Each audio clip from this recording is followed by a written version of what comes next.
Hi everyone, I was inspired today to pull an oracle card. So if you've been following my YouTube page at all, or Instagram, YouTube I post mostly, you'll see that I'm on a road trip, an epic trip through Wales, and I'm not really sure where I'm going. I've got some broad idea, so it'll be a bit of a magical mystery tour. But so far I've been in just outside Bristol. I went to Clevedon and Portishead, which is really beautiful, and Clevedon's lovely, and that whole coastline is absolutely gorgeous. It's really worth going in that direction. There's some amazing caravan sites, but they are seriously like on a hill like that. So I thought, okay, I won't be going to that because the road was like that. So yeah, absolutely beautiful. And then I got super excited because I love driving over the two bridges that go over the Bristol estuary. I think it's the Severn. The Prince of Wales Bridge and the other bridge, which I now can't remember what that's called, that takes you towards Chepstow. Absolutely gorgeous. It goes quite high up. You're on it for a good 10 minutes and it's really thrilling. So I've just started recording the actual trip on the road. I've got a different camera. I haven't managed to work out how to download the video information and create a video because it only does 5 minute, I think it's 5 minute shots. So I'm going to pull an oracle card because I was inspired, and I've just made a video for YouTube as well about, I don't quite know what I was covering. I think it was tapping into that desire for some adventure, following, pursuing your soul calling. So I will have to change my glasses, so I can't read in those. And let's have a look. We've pulled Archangel Chamuel. Do you treat yourself well? And that's the pink tourmaline. It's a beautiful stone. And what kind of self-talk is going on in your mind? Pay attention to how well you treat yourself. Be aware of your inner chatter and make changes towards love. Treat yourself the way you want to be treated. It's a time to awaken your consciousness and focus on love for yourself. That's really interesting because a lot of my work that I do with clients is around self-talk. So sometimes people aren't that aware of what goes through their mind. And so sometimes the first part is getting people to think about or notice what thoughts are going through their mind, and then are they statements, are they thoughts? And what I've noticed with clients over the years is when they either are feeling depressed and anxious, the negative self-talks increase dramatically. If they've got good days where they're feeling okay and good in themselves, they can quieten those thoughts. So it really depends on where you are on your own journey and what you notice so far. If you've been monitoring that for a while and you notice when the thoughts come in, you can start to notice either, were you feeling really good to start with? Were you feeling in a place of peace and tranquility, which is why it's really important. Things like mindfulness and meditation help us connect with that. Or, and when you were feeling in that space, what happened? Who did you talk to? What did you read? Did you see the news? That then led to your mood changing, or just the way you felt?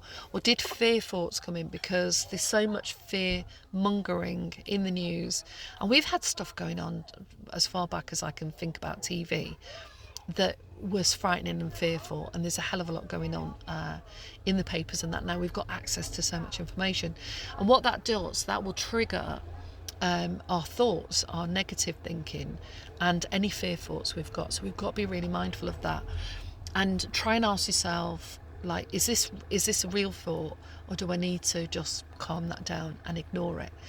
Because the more we allow it, the more that our brain gets used to ruminating, going over those same things, and then it sticks like Velcro and it's hard to unstick. But if we notice it when it comes in, we can say, right, okay, I know these thoughts are coming in. And if you're in that place, on the other video I was talking about, if you're in a place of safety and security, your circle of wherever you live, whatever you do for work, the friends that you've got, and you do the same thing every day, and you're in this sameness, when we start to think about moving outside of that and trying something new, going somewhere we haven't been before, it will activate some anxiety. Anxiety is normal. Anxiety and excitement can be the same thing. I've had conversations with sort of spiritual guides in the past and said, I feel really anxious about this. Is this my body intuition saying, no, don't do it? Or is this something more? And at the same time, it's about considering, are you starting to expand your awareness, and are you starting to explore things that feel like bigger steps that you're taking? But regardless of whether you're in a place of safety and security, stepping out, or mostly doing okay and are just noticing these various thoughts that are coming into your mind, you've got to pay attention to the ones that are like self-critical. So I've got some clients who are very high achievers and at university and do fairly well, but they live in the world of comparisons of how everybody else is doing and how smart they seem to be, or how eloquent they speak, or how well they dress, or how well they're doing something. And that comparison, there's a phrase around that, but that's just the death of your self-esteem if you spend your time doing that. And then they might be really struggling with, to revise, and it's like, I'm not revising enough, I'm not smart enough, I'll fail, all that kind of stuff. And a lot of people experience that when they're studying. But you can have thoughts about anything, about your relationships. And when you go for a rocky period of, I don't know if it's the right relationship for me, and I don't know if I want this, and you can have those doubts. And doubts, when we allow them to take hold, and I've allowed that in the past, can really mess up things. You can sabotage the things that are going well. So I'm not going to go into that too deeply. I've gone into a bit deeper, but I'm just getting aware that I should have moved by now.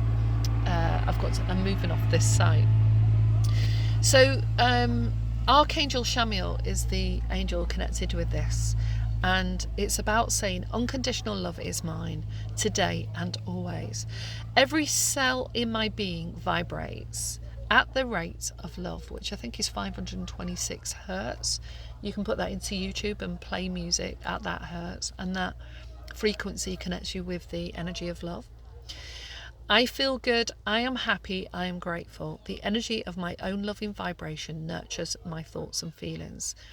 So write that down, say it a few times, and hopefully, oh no, is it showing it the other way around? I haven't got the mirror feature on, and I'll say it again in a minute.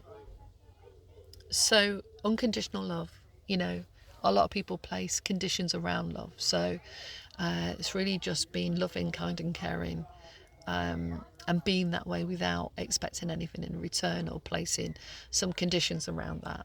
And that's a whole different topic. But the stone with that is pink tourmaline. So do you treat yourself well, and what kind of self-talk is going on? So I'll repeat the affirmation.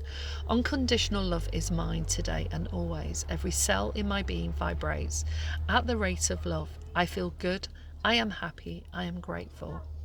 The energy of my own loving vibration nurtures my thoughts and feelings. I'm going to end it with a little bit of a roll, which is a series of statements that I make that will connect with this vibe. So you can do something similar. When you wake up in the morning, put your hand on your heart and say, so I'll do it in relation to where I am. I love that there's lots of trees and nature around me. I love the sound as the breeze goes through the trees. I feel really grateful that I can have a hot shower and feel clean and fresh for the day, and that there's running clean water for me to drink, and that I've got petrol in the tank and I can go and explore, and that I'm in contact with both my lads and have a good relationship with them, and that I love spending the days with my granddaughter playing and skipping. And the last visit that I had, we played statues and copycat and hopscotch and pulling her around on her roller skates. So the more that you do something like this, your hand on your heart, you're connecting with the frequency of love. It's all unconditional. You're just saying, You can say I have gratitude for, or I just love. I just love nature. I love the sunshine. I love the rain. I love the breeze. And what that happens, it's like creating a snowball effect. And now your thought processes are in those images. Keep that going for as long as you can. And so the more you do that, the more you build up those neural pathways in the brain. And research is showing this. It's not woo-woo anymore. It's not spiritual BS. Research is showing what happens when we use language in a particular way and what parts of the brain light up. So I hope you enjoyed this, and I look forward to hearing from you, or go to my YouTube page and like and subscribe, and I'll be doing these when inspired, because this trip is totally about inspiration and exploration, and being a scientist and see what unfolds, who I meet, who I talk to, and when I want to connect with the cards, I do that.